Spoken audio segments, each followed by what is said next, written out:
For open 60s, we're driving out the front of stuff. So I'm driving into the back of the squall, and I see, okay, it's getting stronger and stronger. And then like the true wind speed's at like 40, 42. I'm like, I gotta put another reef in. This is insane. Like as I get the tack set in and I start to bring on the halyard, I look up at the back edge of the sail and it's all flapping and going crazy. It's like a machine gun going on. I can see the sail and I can see there's a big rip in it, and I can see the light of the sun shining through the sail. And that's when I realized I had torn my mainsail. 36 foot, like it's like 12 meters of stitching, and I'm going to be doing it by hand with a sail needle and flat wax cotton. Luckily I had a lot of that on board. It's still blowing 15, 20 knots. The waves are still washing over the back of the boat. I've got an immersion suit on, but I have to have my hands exposed. Water temperature very low, air temperature very low, miles from anywhere. I tack all this on and I look around at the up and down at the patch, and I think, okay, 36 feet, like how fast can I stitch proper herringbone and braddle everything, and in these conditions warm my hands, and I realized, like, realistically it's going to take me an hour per foot. It's going to take 36 hours. I can remember kneeling on the deck with all the sailing stuff. I think I still had the sailor's palm on my hands, putting both my hands on the floor and just going, I can't do this. Like, this is too much. I don't know how to do this. It was at that moment that I kind of, not a vision or a daydream or a memory, but just some kind of like, well, daydream, I guess, is what you describe it as. But I just imagined then somebody who was, you know, of support to me, who was very close to me, who was somebody who mentally I'd been relying on. And I just imagined that person sitting on the side deck, and I thought what they'd say. And I thought, well, they'd probably just be sitting there, wouldn't they? Be having a cup of tea and be looking down at me. You know, they're not affected by anything because they're part of a daydream. They'd just be like, well, this is very interesting, isn't it? What's this game? What are you doing? What would be my answer to that? Well, today's game is called the giving up game. I'm now in the middle of giving up. And they'd probably think that was very funny. And they probably wouldn't be as worried about it as I am, because they'd be outside of the problem and it wouldn't really be affecting them. They're a daydream. They're see-through. So they might offer some advice. What would the advice be? Well, the advice would be, like a parent to a child, probably you need to get out of here because you are like a couple of thousand miles from anybody, and this is very dangerous and nasty, and the most logical course of action now is to do whatever it is you need to do to get out of here. I thought, well, that would be very nice for this daydream to say, because they're not cold and they're not tired and they're not, you know, worried about everything. They're not affected by any of this. Like, so I would say to the daydream, yeah, well, that's impossible. I can't get out of this. This is too much. And then that was where the weird thing happened. The daydream in my head said, well, I'll stay with you and I'll look after you. I'll provide some support. And obviously, I'm not religious. It's nothing like that. I'm not a spiritualist or anything else. But just that feeling of the fact that even this daydream would just be there to kind of help me through, that was enough. That was enough that something inside me kicked into a slightly different gear. Call it survival, call it whatever you like. But whatever it was, something kicked into a slightly different gear. And I thought, okay, I can do this, but I'm going to have to grind things into gear here. I'm going to have to find something inside me. So I started trying to, and in the book I describe it as like a big engine, a giant engine, willpower, this engine. And this moment of just realizing this little daydream, like, oh yeah, there's somebody here that will support me, just in my mind, maybe just people out there in the world, people I can communicate with by text and email and stuff via the satellite phone, but they're out there. I'm not completely on my own, even though I'm distanced from people. But I got to find something else that's going to give me some oomph to get through. I'm someone that's driven internally by my own desire to do things, but I'm also driven by externally people needing me to do stuff. I need to feel that what I'm doing is useful for other people, that I'm helping other people, that I'm providing something. And so I thought about my mum and dad. I thought my dad very ill, and already been through a lot himself trying to deal with me doing this, but now getting on top of it and happily supporting me and feeling very much that I was, doing something incredible that he was proud of. And I thought about my team, Donna and Aston, and people that had helped me get the boat ready, and support I'd had through all of it, all the way through. You go and sail around the world solo. Okay, it's a very, very selfish thing in many ways, but you're not really going solo. Like, there's so many people who are communicating with you and supporting you and pushing you forward. Like, you never feel like you're really alone when you're positive. Certainly at this moment I did, but I needed to re-engage with the fact that I wasn't.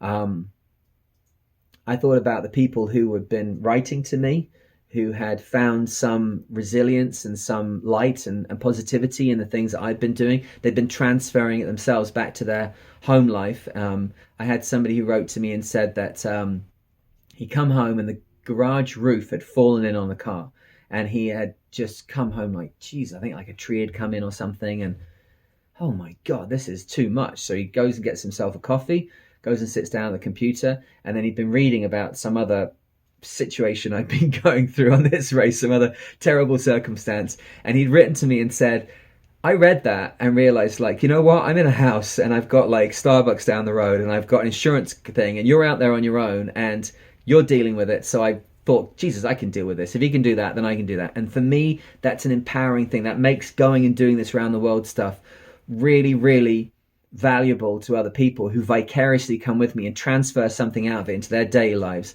and are able to push forward because of an example, a little example that I can give of what we can all achieve, right?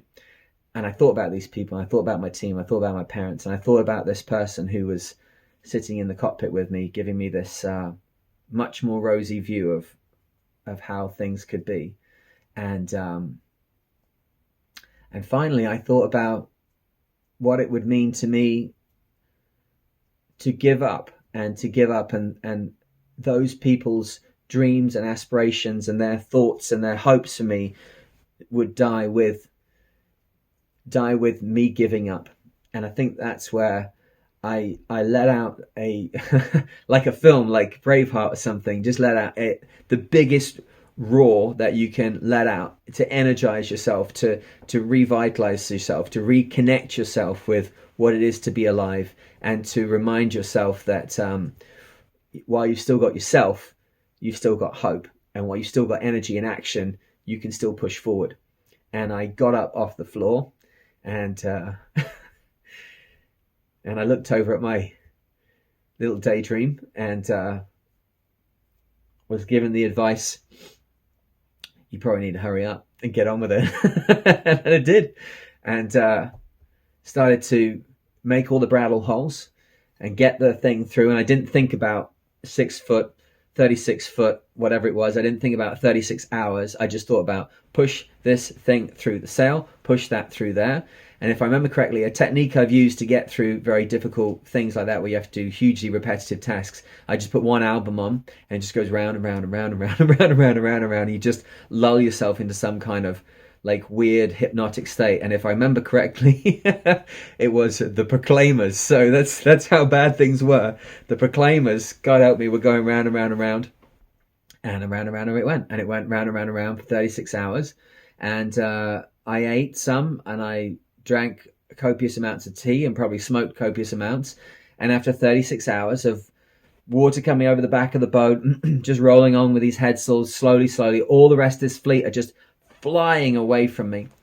I finally, after 36 hours, got all the ropes off that had been holding the sail on the deck, got it hoisted, and literally as soon as I hoisted it, I went from doing 10 knots to 25 knots.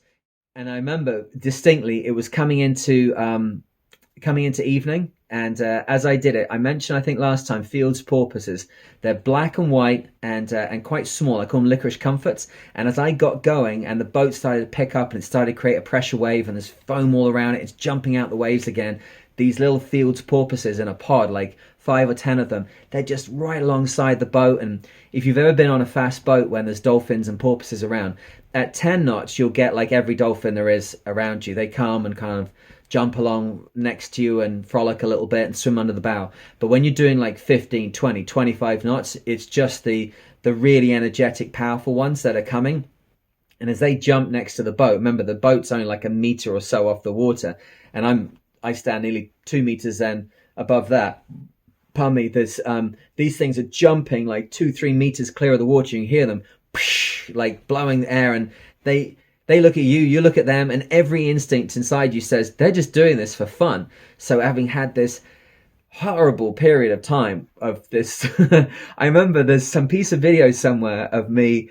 It's nighttime. I've got the camera, and it's that weird like green light with your eyes glowing that happens when you've got those cameras. And I say to the camera, if I die and go to hell, I'll know exactly where I am, because they'll say, welcome back. Because that night, that was a very, very nasty place to be. Well, not night, 2 nights of it, 36 hours of it, having not already slept. So I am now 3 days into being awake, and I am pooched, and I am gutted by the fact that I'm 510 miles behind the last person in the fleet. They've gone 500 miles ahead of me. I've lost the gate. I've lost the points. I'm heading for Cape Horn, but I tell you, there's one thing. There was one thing. I looked up at that mainsail, and 50 feet above me, there is a piece of Cuban fiber, which is stitched into that sail, stronger, tougher, harder than anything. And I'd taken a marker pen, and I'd put, this took me 36 hours, and I'm now going to Cape Horn. And I got through, and I didn't know before that I could stretch myself out like that. And I think the thing that comes through in this kind of endeavor, when you take it home, when you share it back, there's nothing special about me. Like, anybody knows me knows there's nothing special about me, but there's very much something special about all of us. Something ordinary people can do. You can do extraordinary things if you can change gear, if you can get that will engine powering up, if you can do it for yourself, do it for other people, do it for whatever's in front of you. If you can kick that thing into gear, as we all know from all the great stories of history, unbelievable things are available. And to have that then as a sure and certain knowledge inside you of like, if I get pushed hard up against the wall, I can respond with energy and will and power in a way which is disproportionate to everyday life. That is an amazing thing to find out about yourself. So in this race, so far, I've found the very bottom of what is possible for me, and I'd learned how to put the pieces like an Airfix kit back together again. That's part of being human, to fall apart and then to learn how to put things back together again. And then the other part of being human is to know when it gets really, really bad, I can actually lift my game and do something incredible. And those little fields porpoises next to the boat, and looking up at that thing as the sun went down, whatever it was, 48 hours from it all going horribly wrong, 40 hours, what the time is here, something had changed in me, and I had a different attitude towards it. And I thought, I'm putting these sails up, and they come down when they blow themselves down. And that's how this is going to go. No more reefing because we're worried about things. No more freaking out about the fact that this may happen or that may happen. I'm going for this. I'm going to go hard. And if thing is going to blow up in a fireball of carbon fiber and sail material, and me rowing the life raft before I go slow and quell again, before I give up and are pushed back by the fear of what may come next. I'm not going to be afraid of fear anymore. And so I went to sleep because the only thing you can do at that point, having made sure the food's in, the sugar's in, the oxygen is okay, you know, I'm breathing, I'm here, I'm still alive. The one thing about open 60s is that you can spend all the time in the world trimming and trying to find the best from them in light conditions, but when it's pumping, when the seas are at the right angles and you've got the right sails up and you've got the wind angle running on the autopilot, when it comes to that moment, when it's all right and it's all good, it is like being on a horse that's galloping. It is 25 to 30 knots. The boat bow is up, the ballast is in the back, the keel is canted, the dagger board's down, the main's squeezed on tight, the trinket's oversheeted, the solent's in exactly where it needs to be and sheeted out onto the arm of the deck spreader. At that point, there's nothing else you can do. It is a low-flying, wind-powered missile, and it's going to do its own thing. That is what it's created for. That is what it does. And all of this, like, blowing around with just one sail up or going slow and all the rest of that stuff, that's trotting, that's cantering, that's trying to drive the Jaguar or the NASCAR around in the shopping market, in the supermarket car park. That is not what it's designed for. It just kind of can do it. But what it's designed for, the Jag in the outside lane of the highway, the NASCAR on the track, the horse galloping, that's what it does. And an open 60 at speed, flying like that, or a Volvo 65, or any of these pedigree offshore race boats, when they get going, boy, oh boy, oh boy, that is a thing to behold. The power in everything. You know, you're talking about the fact that the backstays are on that tight that you've actually bent the hull, the fact that the bow is coming extra inch out the water. You've got tension in the hull. You've got this incredibly strong monocoque of this boat just being pounded by the ocean, but that's what it does, is what it takes, that's what it's built for. It's just leaping off things, leaping clear, and acceleration, whoa, de-acceleration, and off it goes again, and the rudders are hissing and throwing these massive rooster tails out the water. That's what it's about, and that's the gear that I shoved it into next. Turbos fully engaged. It was a case of here we go, and it took all of that. It took breaking the mainsail. It took falling apart and having to find this strength from other people and from this daydream sitting on the side deck and realizing this is one moment in my life. Do you remember that in The Highlander? I think it's Sean Connery's character. He has to stop that big fan that's going to kind of come down and squiz them all. He says if you take all of the energy in your life and you put it into one moment, incredible things can happen. And that's it in your life. You have to find something that's your passion, your moment, your thing that you can put yourself into. And that moment was one of the ones for me, even though I was so tired. So I set off, and I set off from 500 miles behind. I set off from Point Nemo, and that was the beginning of me knowing how to drive an open 60. So I'm going to divide this part of this into this is a very long leg, and a lot more was yet to come. Obviously, I'm a long way behind, and I had a big job ahead of me to go down to Cape Horn, just the physicality of going to Cape Horn. We talked about the way that these massive weather systems roll around the world and head into Cape Horn. We talked about the fact that if you want to get out of those weather systems, you have to go north. So as you're going down towards Cape Horn, you get to a point where the land is to the north of you. And if you go north, you're going to be on a lee shore with the storm coming in. So basically you have to commit to the Horn. And that point was only 1,000 miles ahead of me, only like 4 or 5 days ahead of me at these speeds. But at this point, having gone through this massive situation with this sail, I went to sleep.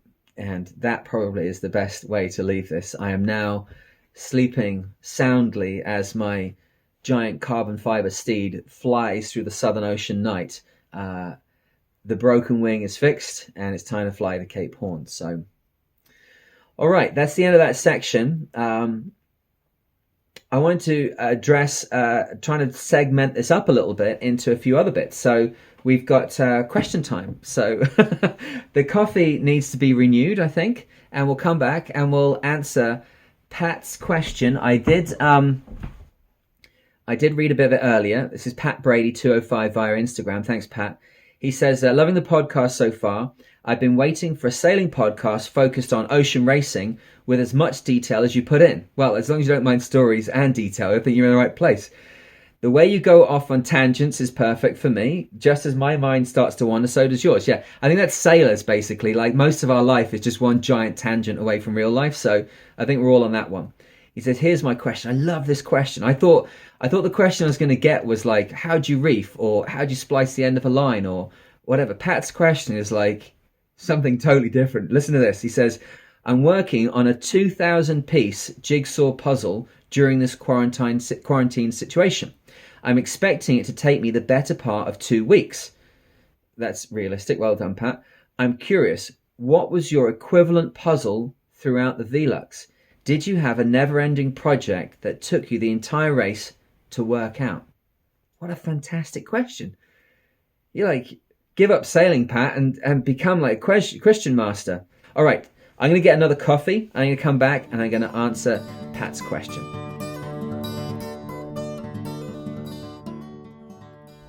All right, and I'm back. Got my cup of coffee. I've chucked a couple more logs on the fire, so if you hear that popping and sparking, you'll know what that is. And we've got Pat's question to answer. So Pat asks if there was something which I was working on all the way around the world. I think learning how to sail an open 60 would be my first answer to that. But obviously, clearly, that's not exactly what he's going for.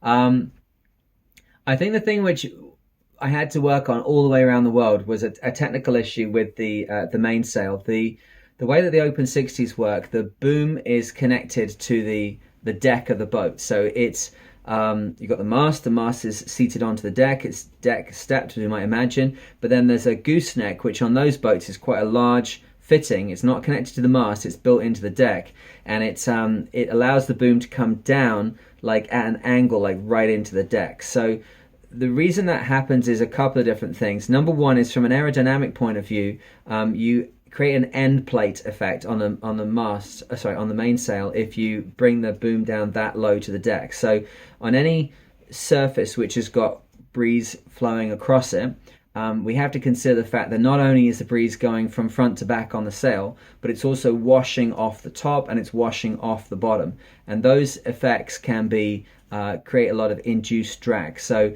on an aeroplane, you're flying along, you look out the window and you see that little thing that kicks up on the end of the wing. That is an end plate. It's a non-planar winglet. It's a winglet that goes up off the plane of the wing and goes up at an angle, and it helps to smooth out the turbulent flow coming off the end of the wings. On a sailboat that's got a boom that's up in the air, like a Volvo 65 or a Volvo 60 or most boats really, right? The wind is not only going from front to back on the mainsail, but it's actually washing off the mainsail and coming down into the cockpit area and is creating induced turbulent air underneath the boom. So if you can get the sail closer down onto the deck itself stops, mitigates that induced drag and stops that wash effect, right? So the other thing that we talked about already is the fact that because of this gooseneck fitting, you can then, if you lose the mast in a rollover incident, you can cut away the mainsail in time. You can then get the boom, stand the boom up in the gooseneck, and then you've got yourself like a ready-made 30-foot mast. But it creates some very interesting effects when you start to pull down hard on the main sheet and create tension at the end of the boom. So, now this is my favorite kind of coffee. It is nasty instant coffee with way too much sugar in, just the way I like it. So, what do we got? If you imagine a crane, like a normal crane, like a child's idea of a crane, right? You have a big boom that goes out, which is where the weight is going to be suspended. And then you have cables that come back to go to two little towers on the back of it, which then lift up and lower down the boom. Okay, so think about the tension that's in there. The boom of the boat is equal to the boom of the crane. The main sheet is equal to the loading going on to the end of the boom and the crane where the weight is being lifted. And then think about where the force comes from the end of the boom. The sail is not attached to the boom. That obviously we've stopped doing that, 20, 30, 40 years ago. So if you think of the crane that turns up to lift something heavy, the cables which lift up the boom of the crane, they're pretty horizontal. Like, you don't have to have very much of a lift on the towers on the back of the crane to be able to lift the boom up and down. So the immediate direction in which the force is transmitted is not like up the leech of the mainsail or, to bisect the luff of the mainsail. It actually goes pretty horizontally across the sail. That's where the initial tension is. And it's very, very key in mainsail design that the cutback on the sail, like i.e. how close the mainsail is at its tack point to the deck and to the mast, or for most people into the gooseneck, that cutback is very, very important. If it's sitting too far out from the gooseneck, you will perpetually have loads of stress being imparted to the sliders on the front of the mainsail. And when the boom gets pulled down tight and that tension goes across, the tension will go across and it will identify some attachment point on the front, and it'll start to pull on it really, really hard, right? On the open 60, because the boom is at an angle, this horizontal or near horizontal transfer of force across is massive, it's exponential. And when you crank down on the main sheet on Spartan, the top of the main just would not close up. I've been on the open 60, these damn boats. I've been on the Volvo 65 sailing Poland recently when we had her as Nova Scotia in the Caribbean 600 and then in the Heineken. And it's just, the sails are beautifully cut. And when you pull down on the main, the top of the mainsail closes up nice and tight. You get this beautiful blade shape on the leech of the sail. And it's a thing to behold. And it gives you that ability to go upwind in that you want to do and to power up the top of the sail. For Spartan, the open 60, when you pulled in on the main, all that happened is loads of force was being transferred across, and it met the mainsail it met the mast at the height of the first batten on the mainsail. And that had some pretty catastrophic effects, because if it was just a slider, what we do on the open 60s is that the sliders are attached to the mainsail by elastic. You just get 3/8 or 1/4 inch elastic. And all of the intermediates are attached by bungee, so there's a lot more kind of movement available rather than doing it with webbing, where then the actual cringles get pulled out the sail. So the only real like solid attachment points are the battens, and obviously you've got the batten coming in. The batten goes into a batten box, which is the piece of hardware on the mainsail. It's then got the little pin that goes into the mainsail batten car, which is on the mast, and that's your main kind of attachment point. This force being transmitted from this angled boom at the bottom of the open 60 mainsail was transferring force that lined up exactly with the first batten. And the first time I cranked in hard, here we go, I'm racing now, boink, it just pulled the mainsail track off the mast, which is it's one of those kind of like roadrunner moments where you kind of like your eyes get much bigger and you realize with a shock that something serious has just happened. So that was a carbon fiber mast with a it's 26 mil Harken track, I think, on that, and it's a big track, but it's attached by little countersunk machine screws that go into helicoils stuck in the mast. So the carbon fiber initially would have been tapped, but as fixtures and fittings get changed and things get damaged and all the rest of it, the fact is that they've been replaced, and now we've got this little spring-like coil of metal that's been inserted into the mast. It's gripping outwards on the hole in the carbon, and inside it's creating a thread for a machine screw to go into. But it's been helicoiled. It just would. What happened is, as soon as I sheeted on the main, the force transmitted, it got hold of the main track and just pulled it off the mast. And it didn't even do it nicely, like just by lifting it off slightly. It literally tore a little section about 20 centimeters long. What's that, like man, I can't even do conversions today. My brain is so frazzled from talking about all this.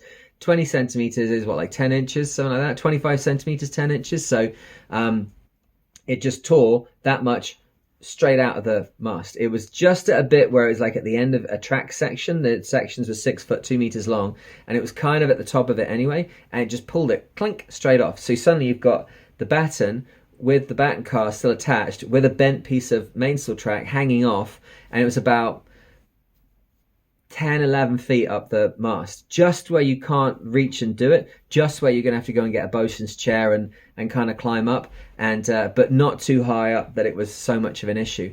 And that problem plagued that boat literally around the world. Getting back to Pat's question, what was the puzzle that I had to sort all the way around the world? We had the mainsail recut, we had all sorts of things done. You're looking at the bend of the mast, you're looking at, but in the end, it basically came to the fact that the mainsail was just cut too skinny in that area. And when this force came on it, it was just so massive that what can you do? And it was actually much later on in the race where, yes, it was a puzzle that I dealt with all the way around the world, but ultimately there had to be some kind of solution. In the end, Pat, that puzzle of yours is going to end up getting done, and unless you lost some of it under the sofa. And what I did was I rolled with the punches. I had to get the top of the main to close up. I'm losing so much performance. The mainsail is trying to rip the mast track off. I ended up replacing that piece of mast track 11 times going around the world. 11 times. I was in the end taking pieces of extra track with me, about 14 inches long, that I was getting from anywhere I could get them from, and then as it would pull it off, I would have machine screws and helicoils and epoxy. I'd repair the ones that had just been damaged, and then I'd have to file everything off, file the main track so it all like perfectly burred into itself and sort itself out. Off we go again. So that was a massive headache. Up the rig doing it, like, but what are we gonna do, right? Like, you'd be saying, well, there probably is a way of recutting the sails so that it would be right. Yeah, there was. We couldn't afford it.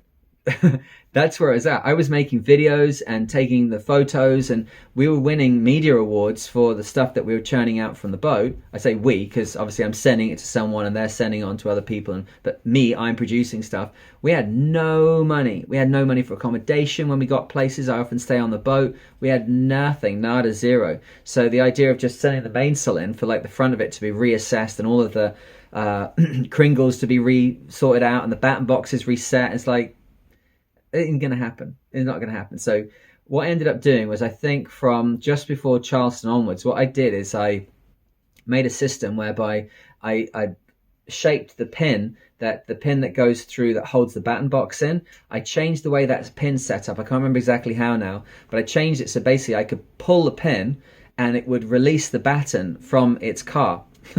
And just roll with the punches, right? If it wants to pull itself off, I cannot fix this anymore. I cannot afford to get it fixed properly. I have to get the top of this mainsail closed up. So when I need to do that, I go to the mast, pull this pin, and then I could sheet it on. Now, when it got time to put it back in, obviously you don't just like ease the main sheet and it all just lines back up again. Then I had a system of lines that I would take up and onto the side of the mast and up from the cockpit and all these different lines, and I'd attach them in 3 different axes to the to the batten. Can you believe this stuff, right? Now, had it been 2 people on the boat, one of you could just get the batten and the other one could just shove it and shove it in the hole, and the other one could just put the pin in, right? But I think Robin Knox Johnson once said, sailing solo is more than twice as difficult as sailing double-handed. Is that right? Yeah, I think so. It is a lot harder sailing solo doing this stuff than it is double-handed, because just like that, somebody holds the batten, puts it back into the batten car, end of story, right? When you're on your own, I've got to create winches in lines that are like going through rings and little snatch blocks and stuff off the rigging, so that I can pull it this way, pull it this way and this way, and then pull it that way, so that I can maneuver the forces in this thing. I don't drop the mainsail and do it. Like, firstly, when you drop a full mainsail on open 60, it weighs like just under 200 kilos. So putting it back up, we call that a moonshot, where you have to grind it from the bottom to the top. That is like, firstly, it's slow. Secondly, you're puking on your shoes because of the amount of effort you're putting out. You can't be doing that. You could lower the sail down, well, like halfway. It isn't going to just come into place. The bottom batten on Falcon is 8 meters long, which is, I don't know how many feet that is. A lot of feet long. It's like 26 or 27 feet or something like that. It's massively long, and there's a huge amount of force in it. So getting it back into that slot with 2 people, super easy. Getting it back in with 1 person, massive problem. But if you're going for performance, that's what you got to do. So yeah, for me, that was a puzzle that kept on going all the way around the world. I think that being part of the larger puzzle of what on earth am I doing out here? What is going on? So yeah, I hope that answers your question, Pat. And if anybody else got questions like that, I don't know any. I hope there's other people doing podcasts like this where we talk about this kind of stuff openly and frankly, and kind of share stuff, because I love this offshore thing, and you can see me talking about, you know, the emotional effects on me. Like, I've learned so much about myself. I've been able to share things with other people that have made positive effects on them. It's not about like who comes first and white sunglasses and did you win or did you destroy the boat, millions of dollars. Like, because I've got a surname Stanmore-Major. I remember going on a radio broadcast in the UK, and one guy said, "Are you as posh as your name sounds?" Like, no. Frankly, no. And I'm certainly not as, there's no money around any of this. Anything I had to do, even though it's an open 60, even though, I'll tell you, I'll give you a quick last part to that. I can remember when we left Charleston, the boat was in the best possible condition it had ever been in. We got it all, like, pretty much wired. That's the last leg of this that we'll get to in the story. But I remember we just painted the white stripes on the bow of the boat. And as I was departing, I let the lines go.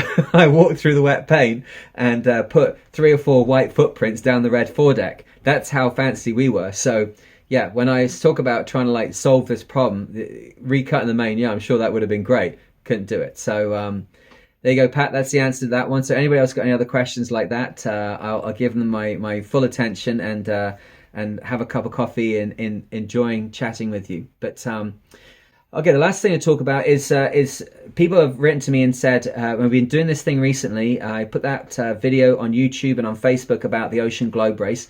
That's coming up in 2023. And I was interested in the Golden Globe Race, the retro Golden Globe Race that kicked off a couple of years back. I had a thought to be involved in it, but it didn't appeal to me going in a 30-foot boat and going around the world in 200 days. Like that's not where I'm at. That's not what I want to do. I had no time for that. I've got a business, a family, all the rest of it. When they came back with this new idea of doing the Whitbread, I was like, ooh, this is very interesting. I remember it was Andy Schell, actually, who does the On the Wind podcast, which if you're listening to this, you're going to enjoy that. And for all those people listening to that, come and listen to this, right? But Andy told me about it. I was like, ooh, this is very interesting. What's this about? But at that point, they're only making it available to boats designed up to 84 or something. Well, they've since opened it back up or opened it up further, and they're going to admit any boats that were in the Whitbread. So that takes you up to 97, which and there's a thought like, do we want to do this? But if we do want to do it, I don't want to do it like messing around. I want to do it like properly. I want to do it firstly safely. Secondly, I don't want nut jobs on board that make it miserable for everybody else. I want to be focused. I want to be, enjoying it, loving the passion of being at sea, being competitive, and have a great opportunity doing it. So for me, that comes down to the boat's going to have to be tip-top A1. The crew's going to have to be well-trained and well-versed in what's going on, psychologically be in a good place. So the route is going to be, they haven't confirmed it, but it's basically going to be the original the original Whitbread route, which should take you from Europe down to Cape Town, stop off in Australia or New Zealand, round Cape Horn, stop off in South America somewhere, and then stop off in North America somewhere, Newport or Annapolis or maybe Nova Scotia. Just put that out there to the guys that are running this, Nova Scotia, and then back across the Atlantic. So very much the same as the Velux race I did. It is a fantastic route, and if we've been telling the story now, you can see how my skill was building. You can see how it was going. Is it something to be doing with amateurs? No, it's not something to go and do with amateurs. We'd only be setting off at a point where everybody that was on board had been trained up to a level. Now, that obviously puts you into Clipper territory and the things that the Clipper race does. The Clipper race goes to Australia or New Zealand and then goes up into Asia and then crosses the Pacific and then back down the American west coast and then through the Panama, up the east coast and back to Europe, right? So it's like a mid-latitudes transit. It does dip down towards the Southern Ocean, but the Southern Ocean starts from 40 degrees south. There is no way of doing a round-the-world yacht race and going south of Cape Horn at the moment. The Challenge race used to do it. That's no longer with us by 20 years. So if you're going to race around the world and you're going to go below the Cape Horn, this is the only way of doing it. And if maybe racing is not necessary for you, but you want to go south of Cape Horn and go from Australia around, unless you're going to get your own boat or a very, very tiny amount of boats that may be going and doing that, there is no other way of doing it. So I like it also because the Whitbread 60s, the Volvo 60s, they're all designed for that exact route, right? So when an open 60 and a Volvo 60 and what have you is upside down, when it's had some catastrophic situation, the amount of lead that's in the keel, the amount of length on that keel, once it's upside down, it has a very, very narrow angle of inverted stability. Challenger has been tested to, I think she's 126 degrees is the angle of vanishing stability. So you can go horizontal to the water and then go nearly 30 or 40 degrees below the waterline before she's actually starting to get to a point where she more wants to be upside down. Then with the ballast tanks then can be flooded. Normally you'd be sailing along with one full or whatever anyway, because of the way you're sailing. That ballast tanks will further disorientate the boat when it's upside down. It will not disorientate, but destabilize the boat when it's upside down. The boat's upside down. Go, where am I? it will then, that weight of the ballast on one side will roll it back over. If you're upside down and none of the ballast tanks are full, there's a way to fill them from the inside, so they will then top fill, pardon me, and they will then you'll roll the boat back over. So they are designed for incredible work cycles, incredible strength. Challenger did the middle sea race and cracked her two bow frames, which was getting fixed in Alicante before all of this craziness happened. And she had an issue also where the new keel that we put on in Connecticut at the end of 2018, brand new keel plate, brand new keel bolts, that had been sitting on a massive pad of Sikaflex, and some fairing had come off on the bottom of the hull with all of that movement during the middle sea race and a very difficult delivery from England. And with the fairing off, we started to get a little bit of movement in the keel where the Sikaflex was starting to, it was put in too thick basically, and the keel needed to be retorqued and retorqued and retorqued, and it just, with the amount of effort that she'd gone through, that Sikaflex started to get pulled out by the ocean and worked its way out, and a little bit of movement started to open up on the keel bolts. And at first, when we had the issue with her, we were like, oh my god, the boat's coming apart. But we got an ultrasound done, she passed that A1, and then we got a heat source infrared testing done to further check the boat, and the hull is completely fine.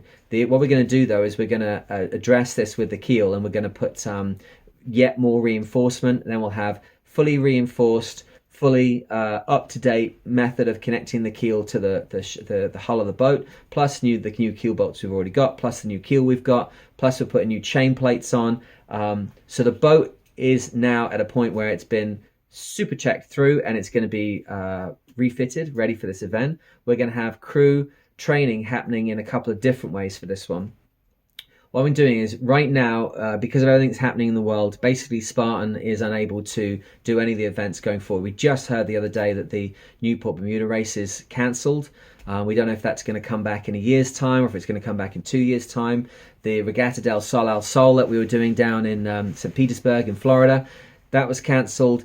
And the Quebec Saint Malo, which is our big transat for this year, we've been looking forward to, it's very likely that's going to happen. That's going to be cancelled as well. So you can imagine, from my point of view, it's like my entire business has just disappeared. So trying to pivot and turn and look in a new direction, what we're doing now is we're putting together a series of online training, which is going to be it's going to be done through Spartan, and it's going to be called the Mariner course. It's going to have 3 parts to it: the basic, the intermediate, and the advanced. And it is going to start taking people through another level of seamanship. The RYA and everything the RYA does and world sailing is awesome. There is no doubt about that. But anybody that's in the industry, in the super yacht industry, in the racing industry, you know as well as I do that people can have great qualifications, come on board the boat, and they don't know anything. They don't know how to problem solve things. They don't know how to fix things.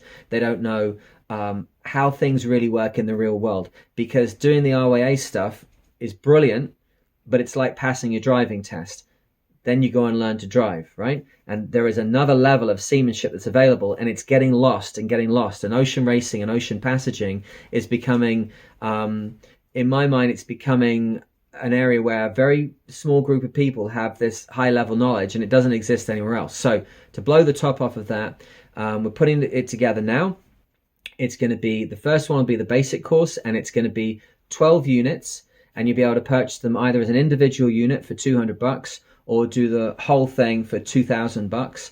It'll be multiple videos in each unit. Each unit's divided into 5 parts. There's videos, there's assessments, there's Q&A sessions live, there's seminars, there'll obviously be the podcast, there'll be the Mariner things, there's the written blog. There's a whole community of people that care about the stuff, that want to learn about it. If you're doing ARC events, if you're going around the world, if you're doing your own things into the high latitudes, rope work, engines, rigging, composite work, seamanship in storms, seamanship when things are going wrong, dealing with the crew, psychology, racing tactics, navigation, meteorology, working out expedition, working out Adrena, working out, there are so many things that come to be as part of being an offshore sailor.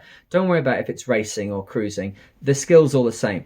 all that's happening with the racing is that you're trying to use the boat at the very edge of what it can do, and with cruising you choose to step back and keep it inside a nice safe area that's good for you and what you're trying to do. But it's the same machine and it needs the same level of knowledge. So we're going to be producing this online course. We'll do the 12-part one first and say you can buy that in. There'll be some introductory offers to kind of get it out there and get it in and get feedback from the first group of 50 people that do it. We'll get feedback, what's different, what do we need to change. So we'll do it for like a reduced rate, but then we'll be able to do the smaller individual units, and maybe you want to do the one on anchoring, or you want to do the one on sail repair, or you want to do the one on, I don't know, watch systems and management and vittling and all this stuff.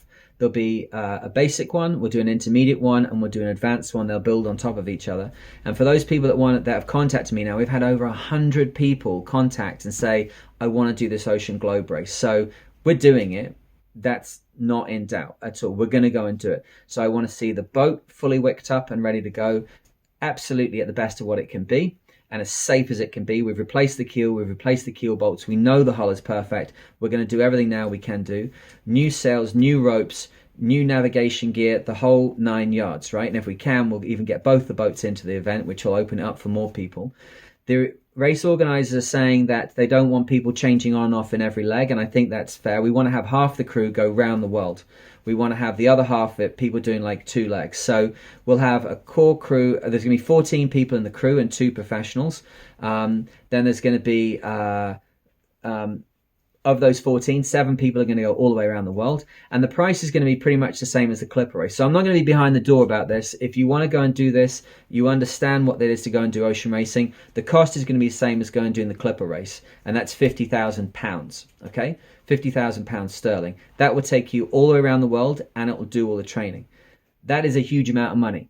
I'm not going to even begin to get into it, but running one of these boats, taking it around the world, taking it away from the business we'd normally do with it, that's what it is. And that creates a wage for me and for the other skippers. It pays the insurance. You don't want to know how much the insurance is to take a boat around the world with 16 people on it. This is open, this is honest, this is what it is.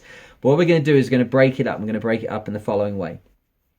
If you want to put a deposit down to go and do the round the world race, it's going to be a 10% deposit. If you want to put a deposit down to go and do one of the legs, these 2 leg sections, it's going to be 50% of the cost of that. What we're going to do is make it that this entire training course, which we've got 3 years to go and do this, you can buy the course as you're going along.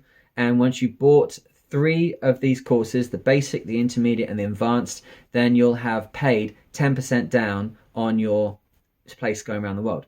So the alternative thing is that you pay for the training, and if something happens and you can't go around the world, you've already got value for your money, and that deposit, which is a non-refundable deposit, you got all the training, you've done everything you wanted to do, you've learned all this stuff about offshore sailing, you've got the value of that, and you can walk away having received a product without ever having gone on the boat.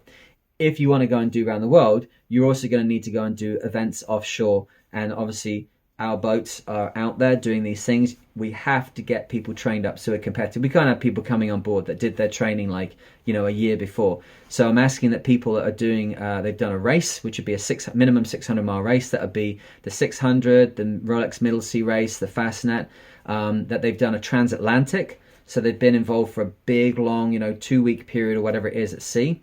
That they've done a voyage, that they've just done one where we're just going slower and we're just going relaxed. That's a lot more one-to-one time. It's a lot more making decisions based on safety. So you see both styles. And that you've done a regatta, which is, lots of maneuvers, lots of up, down with the spinnakers, trimming, this and that. You've got the race, you've got the voyage, you've got the regatta, you've got a transatlantic. You've seen all different aspects of how the boat works, and then there'll be a 2-week period before we go off around the world. We'll be doing more training and prepping the boat to go. So we've got a well-trained, up-to-date, cohesive crew, half of which are going all the way around, the other half of which are coming on for a minimum of 2 legs. There's cost involved. Go and have a see what it costs to do the Clipper. Go and have a see what it costs to do the World Arc. I'm pitching this at what I think is where the market is and what people can afford, and I hope I'm making a structure where we can stretch it out over time. You get maximum value of learning things, even down to $200 and do one of these advanced seamanship modules. Even the basic stuff I'm going to be teaching, should be beyond what the RYA does. We'll also be asking that everybody that goes and does this round the world event, everybody's got their yacht master, which they'll do through us with the Skippers Online, brilliant online yacht master system. That everyone's got their ENG1 medical, so there's no doubts about where they're at. That they've got another level of first aid training, which would be either ship's captain's medical or a woofer course, or certainly beyond, like, you know, your St. John's ambulance. So we've got people that are going from where you are now to being brilliant at this. Yeah, that whole training running ahead of us. This clipper training that I did was awesome, but a lot of people who were touching base with it and couldn't really put as much into it as they wanted, and when they got on the boat, it was sometimes very obvious the fact that they were way out of their depth, right? There's a lot of people on the clipper boat, so you can absorb that and you can provide that experience even though it's not optimal. What we're doing is something different. There's going to be 16 people on this boat. Most of them will have not done anything like this before, really into the Southern Ocean. We're taking a very safe boat, and we're going to go and do it with a crew who have been training for years and working towards it. If that's something that to you sounds like you want to do it, we're going to be send me an email. Emails for this will be at CSM, Charlie Sierra Mike, my name, Chris stanmore-major, CSM the Mariner @gmail.com. You can also catch us at info@Spartan Ocean Racing, our normal email account. You can catch us through Facebook, through Instagram, like Pat did. If you want to be involved in that, there's a forum coming together this week. We'll start talking with people of similar mind who want to do this kind of thing, and come and be involved. So, yeah, this is me doing this podcast about sailing around the world. I am lining you all up for the idea that if you want, you can either vicariously follow this story of what's going to happen next, or you could actually, and I'm talking to you, Luke Allard, anybody can be involved in this. This is a case of spread it out over time, learn over time, and go and make this dream that many people have reality. I did it. I sat where you are. I had this idea. I could go and sail around the world. And I hopped and stepped and jumped with the stepping stones that were given to me, and I made it happen. So, we've got an exciting time ahead. We'll finish up the story of going through the Southern Ocean and around the world, and then let's see what this is going to go next. I hope learning more and more about offshore sailing and offshore seamanship, with the idea that this becomes another resource for anybody who wants to travel anywhere, and there's a particular group of people somewhere who are using it to glean, amongst all of the silly stories and tangents, information about how to sail around the world yourself. All right, cool. The coffee's nearly gone. I now need to get on with my day, get some more wood on the fire.